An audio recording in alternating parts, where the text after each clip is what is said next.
한국 축구에서 학명으로 가장 두드러진 인물이 바로 지금 이 시끄러운 와중에 축구 대표팀 감독을 맡은 홍명보 감독입니다.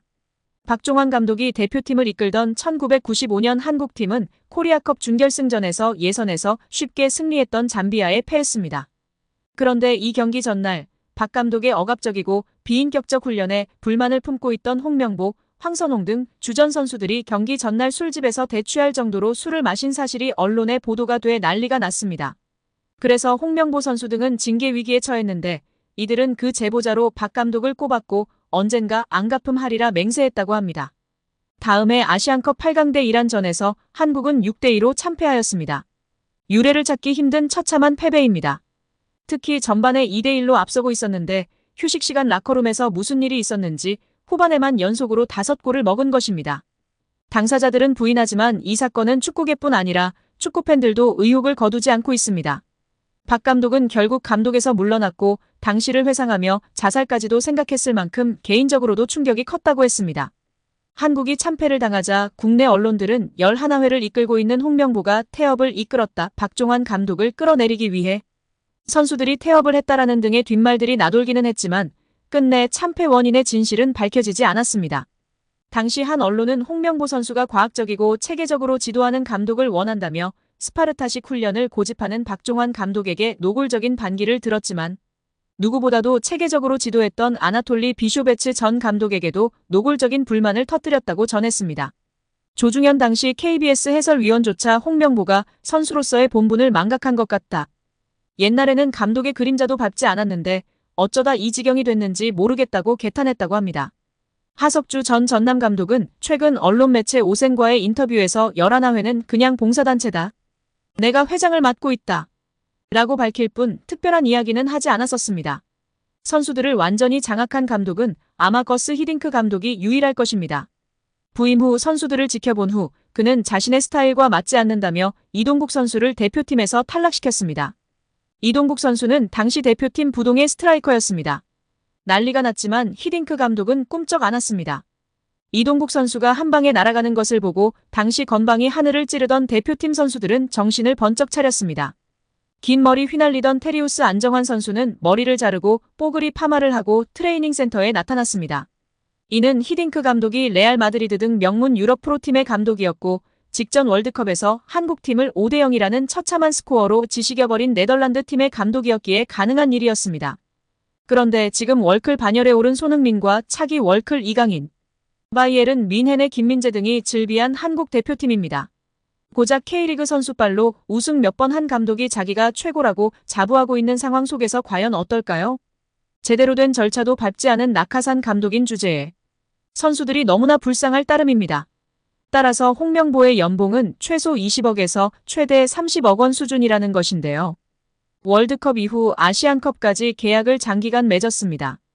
다만 월드컵 종료 후 중간평가를 갖기로 되어 있으나 경질 한들 남은 계약 기간 보존 금액하면 최소 30억 원이겠고 홍명보뿐 아니라 외국인 코치 2명도 생각하면 60억 원 이상이 나가겠네요.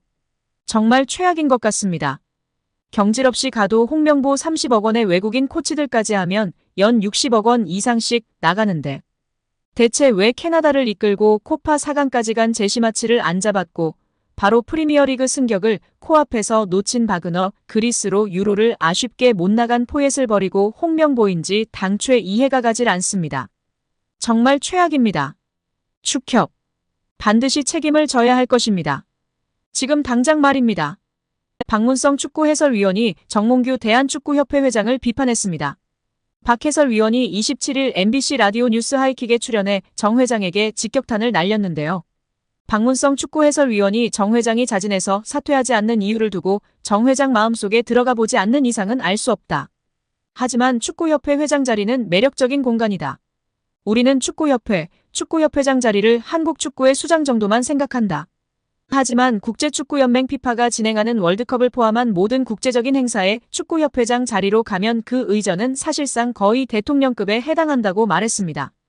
이어 유럽에 가면 축구협회 회장 아니면 축구팀의 구단주 이런 명함이 박혀있으면 활동하거나 비즈니스 하는데 매우 큰 도움이 된다고 밝혔습니다. 그러면서 지금까지 나왔던 많은 문제 이미 드러나 있다. 또 이번 현안 질의를 통해서 사실은 의혹이 해소되기는커녕 더 많이 부풀어졌다. 하나도 해명되지 않았다. 오히려 지금 의혹이 계속 더 추가로 나오고 있다. 특히 홍명보 한국축구대표팀 감독 선임의 절차와 과정에 모든 것들이 다 불공정했다는 이야기들이 이미 다 어느 정도 나왔다.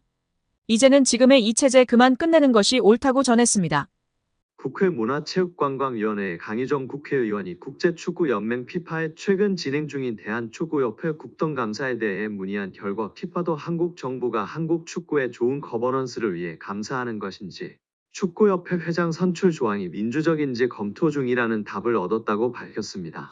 강유정 의원실은 보도자료를 통해 피파의 답변은 대한축구협회가 그동안 누누이 강조했던 정치 개입 금지와는 조금 결이 다른 반응이라고 설명했습니다.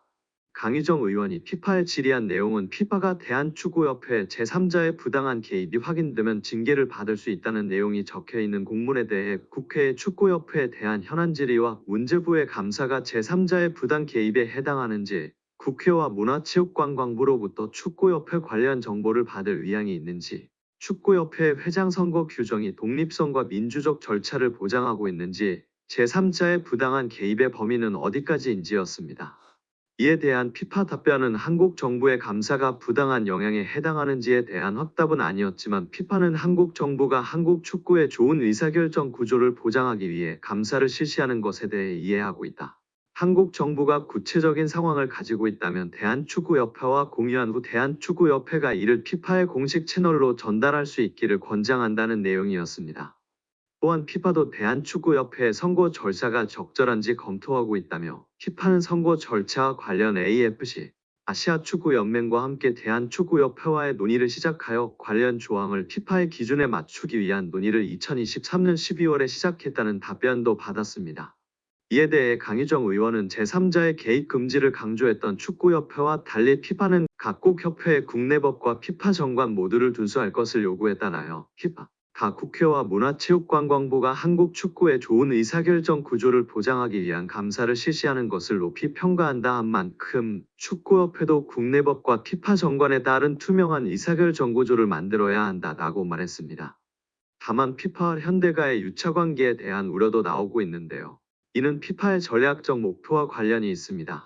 피파는 클럽 월드컵 등 주요 대회의 확대와 글로벌 축구 시장의 확장을 추진하고 있습니다. 정몽규 회장과의 협력은 이러한 목표를 달성하는 데 필수적인 요소로 평가받고 있습니다. 현대차는 피파의 오랜 후원자이기 때문인데요. 인판티노 회장은 현대차와의 관계를 지속적으로 강화해야 합니다. 결국 홍명보 국가대표팀 감독 뒤에는 KFA가 있고 그 뒤에는 정몽규 회장이 자리하고 있는 셈입니다. 피파와 현대차의 파트너십은 1999년으로 거슬러 올라갑니다. 당시 피파는 월드컵 마케팅 권리를 여러 기업에 개방하는 새로운 전략을 채택했습니다. 현대차는 피파와 파트너 관계를 맺고 2002년 한일 월드컵을 포함한 13개 피파 대회를 후원했습니다. 2002년부터 2022년 카타르 월드컵까지 총 6회의 월드컵을 지원하며 최소 1조 원 이상의 자금을 투자한 것으로 추정됩니다.